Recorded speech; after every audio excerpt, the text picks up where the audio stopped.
بسم الله الرحمن الرحيم وبه نستعين. السلام عليكم ورحمة الله وبركاته.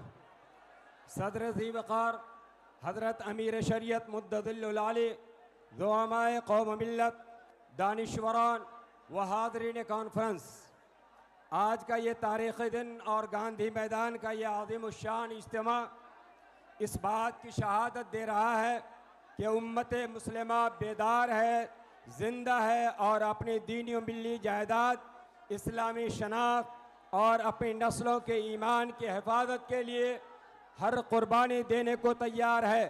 آپ کی یہاں حاضری نہ صرف وقف کی حفاظت کا اعلان ہے بلکہ یہ ایمان کی پکار پر لبیک کہنے کا عملی مظاہرہ ہے۔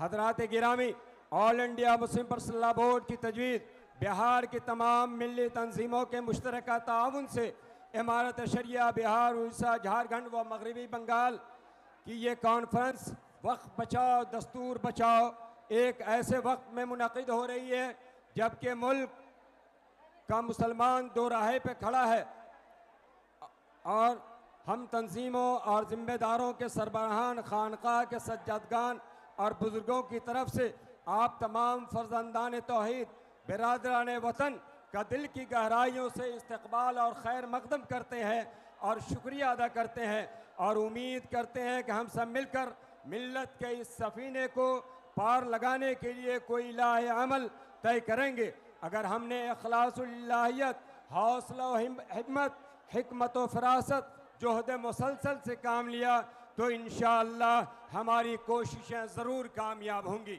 محترم حضرات، موجودہ حکومت نے جو یہ وقت ترمیمی قانون لایا ہے، یہ قانون شریعت کے بھی خلاف ہے اور آئین ہند کے بھی خلاف ہے۔ اس لیے آج کا یہ عظیم الشان اجتماع جو لاکھوں کی تعداد میں یہاں جمع ہوا ہے، ببانگ دہل یہ اعلان کر رہا ہے کہ یہ کالا قانون ہے، غیر منصفانہ قانون ہے، ظالمانہ قانون ہے۔ ہم کسی بھی صورت میں اس قانون کو ماننے کو تیار نہیں ہیں۔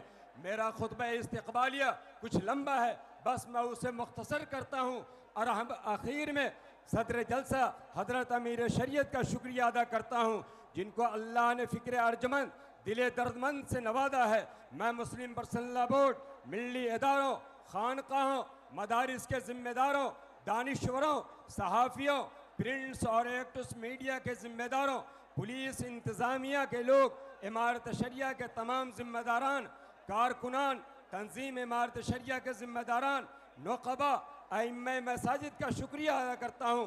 نیز شہر پٹنہ کے دینی حمیت رکھنے والے مسلمانوں کا بھی شکریہ ادا کرتا ہوں کہ بہار، اڑیسہ، جھارکھنڈ و مغربی بنگال اور ملک کے گوشے گوشے سے تشریف لانے والے لوگوں کی ضیافت کے لیے اپنے دل کے دروازے کھول دیے۔ اسی طرح تمام معاونین، رضاکاران، دارالعلوم الاسلامیہ، المعہد العالی، جامعہ رحمانی منگیر، رحمانی 30، امارت شریعہ ایجوکیشن ویلفیئر کے اساتذہ و طلبہ، مولانا سجاد ہاسپٹل کے حضرات اور خصوصاً اجلاس کے کنوینر مولانا احمد حسین قاسمی، معاون ناظم امارت شریعہ بھی شکریہ کے مستحق ہیں۔ اللہ تعالیٰ ان تمام حضرات کی قد و کاوش کو قبول فرمائے۔ یہ عظیم الشان اجلاس ان تمام حضرات کی قد و کاوش سے کامیابی کے ساتھ رواں اور دواں ہے۔ اللہ تبارک تعالیٰ بہتر بدلہ عطا فرمائے۔ ربنا تقبل منا انک انت السمیع العلیم۔